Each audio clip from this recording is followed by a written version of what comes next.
چی گپ بود همونجا علاق من کتی وای نبودم. دو نورس که در آتش زدن آسیای 6 ساله شریک گمان می شوند گفتند این کار را نکردند. مامان برای رفتن دست تو لینگوی بوده کوی کرده. هر دو هم میگویند آنها را آن روز نورس دیگری که میشناختندش به جای حادثه برده است. سگ شگیر دستی ما فساد سگش ترسیم رفتیم. 19 ایون آسیا را با 65% بدن سوخته در شفاخانه شهر دوشنبه بستری کردند و گفته 3 نورس او را در دهه چاریکاران در این تور آهنین بسته آتش زدند. چه کردید درستش؟ این نورس 15 ساله همان کسی است که گویا با سگ 2 نفر دیگر را به آتش زدن آسیا مجبور کرده است. آدمای سالم من نمیدونم که این چی فلک زدی بچه را یک کار کرد.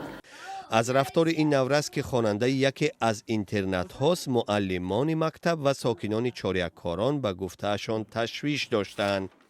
سگو کتی می ترسان بوده که همین کلیدارو کتی داد زده اصو میرم ایسی میرم با یک ازو همین می اومد دیرکتر زدوش هم مکسه هوای می بروردن با سر پدر مادرش رفته پدر مادرش اهمیت نداره.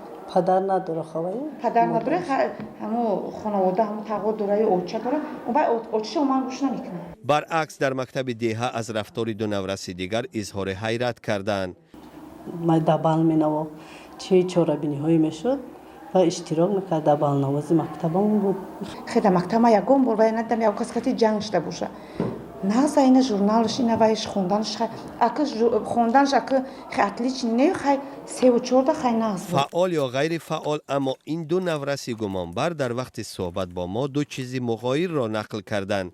یکی میگوید آنها به جای حادثه رسیدند و دیدن آسیا میسوزد. ما اومدم که یکی دود برو ثابت کی دیده. ما اونجا دیدم که الله برو ثابت که بیا برو رام ببینیم چی گپه. دیگری هم میگوید آمد و فقط خاکستر را آنجا دید. خاکستر دیدن خاکستر الله بود. هم دخترچه خودش نبود اونجا. ای کار که میکرد در گفته در کلمه زده. دادستانی ناحیه سینا سوختن آسیای خردسال را تدقیق دارد. طبیبان وضع صحتی او را وزنین ارزیابی میکنند.